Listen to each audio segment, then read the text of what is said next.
ଏବେ ଆଞ୍ଚଳିକ ପାଣିପାଗ କେନ୍ଦ୍ର ପକ୍ଷରୁ ଆସିଲା ଏକ ବଡ଼ ଖବର। ରାଜ୍ୟରେ ଆହୁରି 3 ଦିନ ବର୍ଷା ହେବାର ସମ୍ଭାବନା ରହିଛି।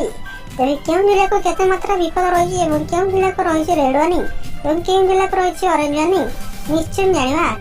ଖବର ଉପରେ ନଜର ପକାଇବା। ଲଗାତାର କିଛି ଦିନ ଧରି ରାଜ୍ୟରେ ମାତ୍ରାଧିକ ବର୍ଷା ଯୋଗୁଁ ଲୋକେ ନାନାଦି ସମସ୍ୟାର ସମ୍ମୁଖୀନ ହେଉଥିବାର ଦେଖିବାକୁ ମିଳିଛି। ଏମିତିକି ରାଜ୍ୟର ବିଭିନ୍ନ ଜିଲ୍ଲାରେ ବନ୍ୟା ପରିସ୍ଥିତି ସୃଷ୍ଟି ହୋଇଥିବା ମଧ୍ୟ ଦେଖିବାକୁ ମିଳୁଛି। ତେବେ ଆସନ୍ତା 3 ଦିନ ପାଇଁ ପାଣିପାଗ ବିଭାଗ ତରଫରୁ ଦିଆଯାଇଥିବା ସୂଚନା ଅନୁସାରେ ରାଜ୍ୟର ବିଭିନ୍ନ ସ୍ଥାନରେ ସ୍ୱଳ୍ପ ଧରଣର ବର୍ଷା ରହିବାର ସମ୍ଭାବନା ରହିଛି। ଆଜି ରାଜ୍ୟରେ କିଛି ସ୍ଥାନରେ ଅଳ୍ପ ଅଳ୍ପ ବର୍ଷା ମଧ୍ୟ ଦେଖାଦେଇଛି।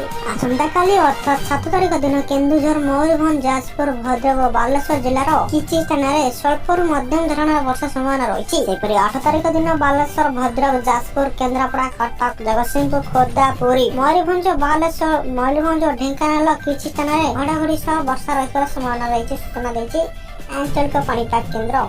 ଏଥିସହ 9 ତାରିଖରେ ସୁନ୍ଦରଗଡ଼, କେନ୍ଦୁଝର, ମୟୂରଭଞ୍ଜ, ବାଲେଶ୍ୱର, ଭଦ୍ରକ ଓ ଯାଜପୁରର କିଛି ସ୍ଥାନରେ ସାମାନ୍ୟ ବର୍ଷା ମଧ୍ୟ ହୋଇପାରେ ବୋଲି ସୂଚନା ଆସିଛି ଆଞ୍ଚଳିକ ପାଣିପାଗ କେନ୍ଦ୍ର ତରଫରୁ। ଦର୍ଶକ ବନ୍ଧୁ, ଇଏ ଥିଲା ଆଜିର ପାଣିପାଗ ଖବର। ପାଣିପାଗ ରିଲେଟେଡ୍ ଲାଟେଷ୍ଟ ନ୍ୟୁଜ୍ ପାଇବା ପାଇଁ ପ୍ରତିଦିନ ଆମ ଚ୍ୟାନେଲ ସହ ଯୋଡ଼ି ରୁହନ୍ତୁ, ସବସ୍କ୍ରାଇବ୍ କରନ୍ତୁ ଏବଂ ସାଙ୍ଗମାନଙ୍କୁ ସେୟାର କରନ୍ତୁ।